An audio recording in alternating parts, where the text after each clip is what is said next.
Hello friends, welcome back to our channel. ఈరోజు వీడియోలో చిన్నపిల్లల దగ్గర నుంచి పెద్దవాళ్ళ వరకు చాలా ఇష్టపడి తినే పొటాటో చిప్స్ రెసిపీని అయితే చూడబోతున్నామండి. మనం ఇంట్లోనే క్రిస్పీగా టేస్టీగా టీ టైమ్ స్నాక్స్ లాగా కానీ చిన్నపిల్లలు ఇష్టపడి తినేలాగా కానీ మనం చిప్స్ అయితే చాలా ఈజీగా చేసేసుకోవచ్చండి. ఎలా చేసుకోవాలో చూసుకుందాం రండి. నేనైతే ఇక్కడ పొటాటోస్కి మొత్తం స్కిన్ తీసుకొని నీట్గా వాష్ చేసుకొని తీసుకున్నాను అన్నమాట. ఈ పొటాటోస్ని మనం కొబ్బరి తురుము ఉంటుంది కదా, దాని బ్యాక్ సైడ్ ఇలా చిప్స్గానే ఇచ్చుంటారండి. ఇందులో మనం ఈ విధంగా స్లైస్ చేసుకోవాలన్నమాట. స్లైస్ చేసుకునే ముందు ఒక బౌల్ తీసుకొని అందులోకి వాటర్ పోర్ చేసుకోవాలి. అలాగే ఉప్పు కొద్దిగా వేసుకొని బాగా మిక్స్ చేసుకొని పక్కన పెట్టేసుకోవాలండి. ఇప్పుడు మనం పొటాటోస్ మొత్తం స్లైస్ లాగా చేసుకోవాలన్నమాట. చూడండి, ఈ విధంగా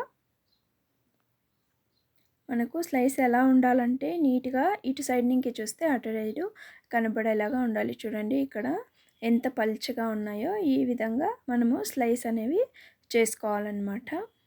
ఈ స్లైస్ని మొత్తం ఇప్పుడు మనం తీసుకొని ఏదైతే సాల్ట్ వాటర్ ప్రిపేర్ చేసుకున్నామో ఆ సాల్ట్ వాటర్లోకి వేసేసుకోవాలన్నమాట.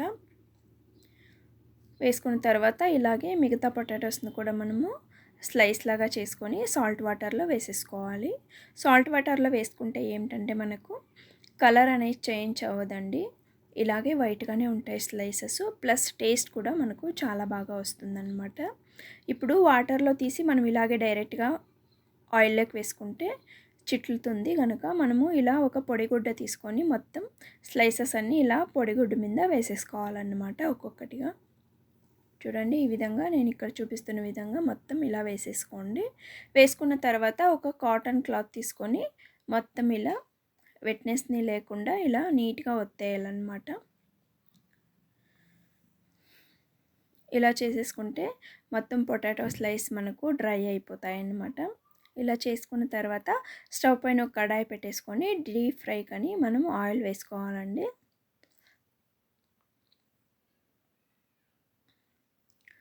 ఆయిల్ వేడెక్కిన తర్వాత మనం ఏదైతే డ్రై చేసుకున్నామో పొటాటో స్లైస్ని మొత్తం ఇందులో వేసేసుకొని ఫ్రై చేసుకోవాలి. ఆయిల్ వేడెక్కే వరకు హై ఫ్లేమ్లో పెట్టుకొని స్లైసెస్ వేసిన తర్వాత మనము మీడియం ఫ్లేమ్లో పెట్టుకొని ఫ్రై చేసుకోవాలన్నమాట. అప్పుడే మనకు చిప్స్ అనేవి పర్ఫెక్ట్గా ఫ్రై అవుతామండి. ఎక్కువగా మాడిపోకుండా కలర్ అనేది కూడా పర్ఫెక్ట్గా వచ్చి మనకు క్రిస్పీగా ఫ్రై అవుతాయి అన్నమాట. ఇలాగే మొత్తం మనం పొటాటో చిప్స్ని ఫ్రై చేసుకోవాలన్నమాట. ఇప్పుడు మనము మొత్తం ప్రాసెస్ని మీడియం ఫ్లేమ్లోనే చేసుకొని ఫ్రై చేసుకోవాలన్నమాట. చూడండి ఎంత పర్ఫెక్ట్గా కలర్ కూడా అదే క్రిస్పీనెస్ కూడా మనకు చాలా బాగా వచ్చిందనమాట. అవుట్ సైడ్ తెచ్చేటువంటి చిప్స్ టేస్ట్ లాగే మనకు చాలా పర్ఫెక్ట్గా ఉంటాయండి. ఇలా చిప్స్ అన్నీ చేసుకున్న తర్వాత ఇప్పుడు ఈ చిప్స్లోకి మనము సాల్ట్ అండ్ మిర్చి పౌడర్ని కలుపుకొని చల్లుకుంటే మనకు టేస్ట్ అనేది చాలా బాగుంటుందన్నమాట. ఈ విధంగా 1 టేబుల్ స్పూన్ చిల్లీ పౌడర్ అలాగే 1 టేబుల్ స్పూన్ సాల్ట్ వేసుకొని ఇలా మిక్స్ చేసుకోవాలి. మిక్స్ చేసుకున్న తర్వాత ఈ సాల్ట్ అండ్ మిర్చి పౌడర్ని మనము ఇలా చల్లేసుకోవాలన్నమాట. నీట్గా చిప్స్ మీద ఇలా చల్లేసుకొని ఒకసారి ఇలా కలుపుకున్నామంటే ఇలా మిక్స్ చేసుకుంటే మనకు టేస్టీ అయిన టీ టైం పర్ఫెక్ట్ స్నాక్స్ అయితే రెడీ అయిపోయిందండి. వీలైతే ఈ రెసిపీని మీరు కూడా ట్రై చేయండి. అలాగే ఎలా వచ్చిందో కమెంట్ సెక్షన్లో కామెంట్ డ్రాప్ చేయండి.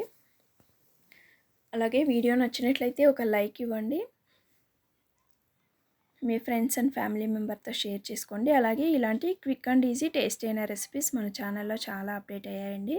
వీలైతే ఛానల్ని చెక్ చేసి సబ్స్క్రైబ్ చేసుకొని సపోర్ట్ చేయడానికి అయితే ట్రై చేయండి. Thank you for watching.